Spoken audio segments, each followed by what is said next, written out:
You ever wonder why your hot coffee always, without fail, gets cold? Or why air always rushes out of a punctured tire and never into it? Well, it turns out there's a single secret rule that governs literally everything. It's called entropy, and I'm willing to bet that just about everything you think you know about it is wrong. Okay, let's just get this out of the way right now. The most common explanation for entropy, the one you learned in school, it's basically a lie. We're all told that entropy is just a fancy word for disorder or messiness. And sure, it's a kind of useful picture to have in your head, but it's also completely misleading. To show you what I mean, I have a simple question for you. Take a look at these two things. On one side, you've got a glass of crushed ice. It's all jagged, chaotic, a total mess.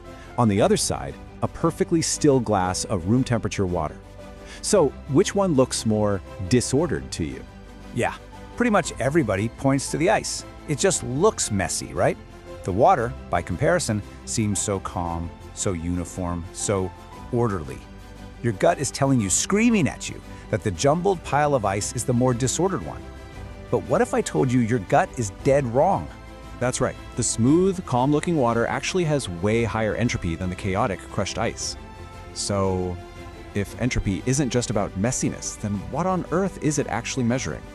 To really get it, we need to completely throw out that idea of disorder and start thinking about something else: probability.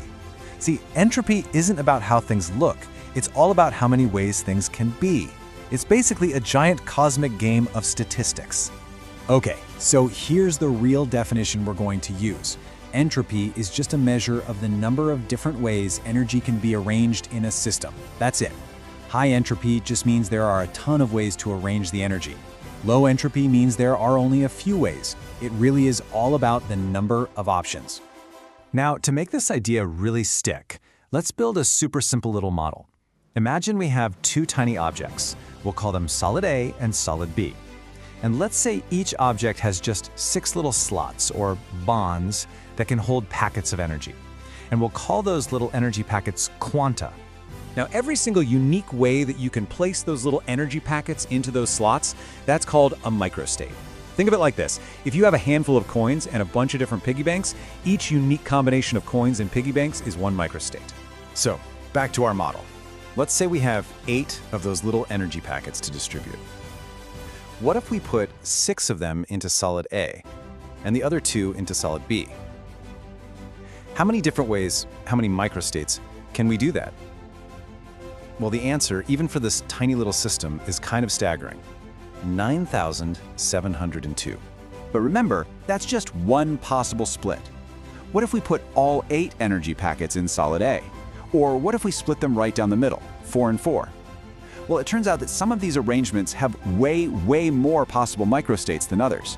And because of that, they're just statistically more likely to happen. This chart shows you exactly why that is. A state where all the energy is clumped together, well, there just aren't that many ways to arrange it. But a state where the energy is spread out as much as possible, that state has by far the most possible arrangements, the most microstates. The universe isn't trying to spread energy out, it's just that the spread out state has overwhelmingly more ways to exist. Okay, so that's what it looks like when it's just sitting there. But in the real world, energy is always moving around, right? It's bouncing between all those little bonds. So what happens when we let things get a little more dynamic? And this is where it gets really weird.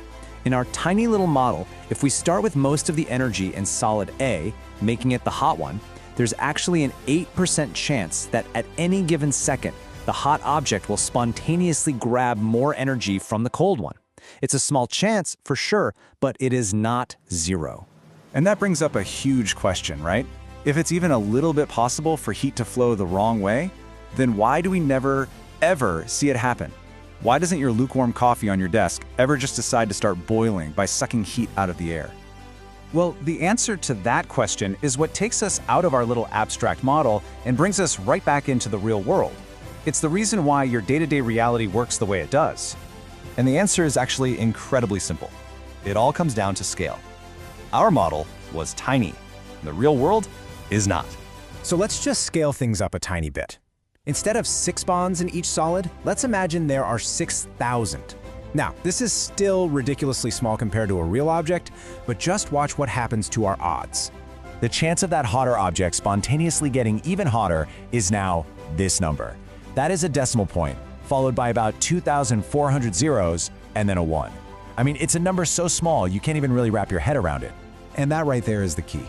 In any real-world object, your coffee cup, which has trillions and trillions of atoms, the odds of energy bunching up instead of spreading out are so mind-bogglingly absurdly small that it would never ever happen. Not in a billion years, not in the entire lifetime of the universe. It's not that it's forbidden by some cosmic law, it's just statistically impossible. So what does all this mean for us? This statistical certainty isn't just some weird rule about heat. It's much bigger than that. It's the very thing that gives time its direction. It's why we can remember the past, but we can't remember the future. So here's the bottom line. There isn't some mysterious force pushing everything towards chaos and decay. There's no magic at play. It's simply probability doing its thing on an unimaginable scale. A state of higher entropy, a more spread out state, is always, and I mean always, just more likely. This is why ice melts. Liquid water has more ways to arrange its energy than solid ice. It's why cream spreads through your coffee. It's why air rushes out of a tire. And on the biggest scale you can imagine, it's why the universe itself keeps expanding.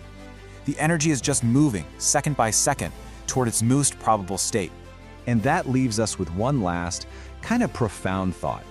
Every single moment of your life, what you're really watching is the relentless, unstoppable march of probability. The universe is just moving from less likely arrangements to more likely ones. So, if entropy really is the arrow of time, you have to ask yourself, where is it ultimately pointing?